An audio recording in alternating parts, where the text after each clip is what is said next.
Headlines now at 6. Are you familiar with these? They're popping up all over our state. These small cell towers for 5G technology. Chances are you drive right by them and never even realize what they're for. There's a new push underway in Carmel to stop wireless companies from installing the towers until the city can study the impact on our health. Call 6 Investigates. Kara Kenny has been digging into this issue and joins us now with why some are concerned.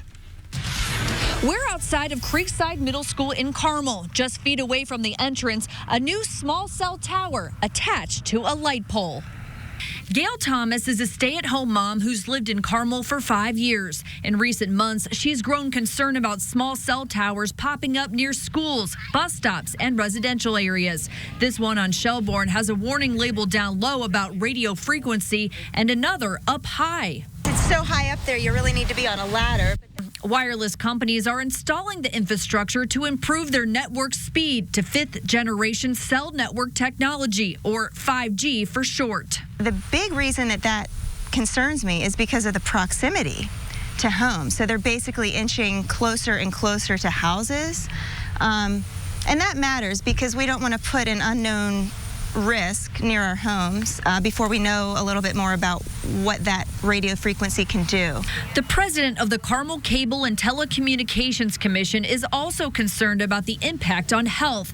In this September 19th memo to the city council, Winston Long pointed to a Health and Human Services study that found cell signals led to cancer and tumors in male rats. Long is asking Carmel city leaders to immediately pause the installation of small cell antennas until more scientific data is available. Kerwin Olson of the Citizens Action Coalition says a halt is needed statewide. He drove us around Carmel. The public really doesn't see them. They're not very visible. To show us how hard they are to spot unless you know what to look for. We've driven by 3 or 4 here in the last 5 minutes. There's one right here in front of this neighborhood, right here off 126th and Town Road.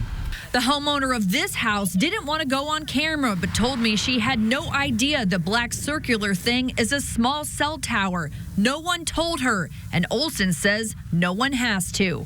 The public is not being notified. There's been no, to the best of my knowledge, no community meetings. We checked with the Indiana Utility Regulatory Commission, and they couldn't tell us how many of these small cell towers are out there. The IURC has limited authority over wireless providers, so companies don't have to notify them when installing the towers.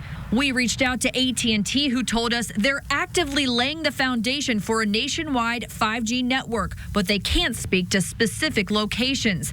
And Verizon directed us to CTIA, a group that represents the wireless communications industry. Their website says typical exposure to 5G is comparable to Bluetooth devices and baby monitors. CTIA points to a study that says for Carmel, 5G is expected to create $140 million in economic growth and more than 850 jobs. Gail Thomas and the Citizens Action Coalition say they're not anti-technology. They just want to hit pause on these small cell towers for now. Pump the brakes. It doesn't mean forever. It just means let's have some precautionary discussions about what's the best thing to do, especially around homes. Working for you in Carmel, Kara Kenny, RTV6. Thanks, Kara. And the 5G issue will be discussed at the Carmel City Council meeting on Monday. It will begin at 6 p.m. at City Hall.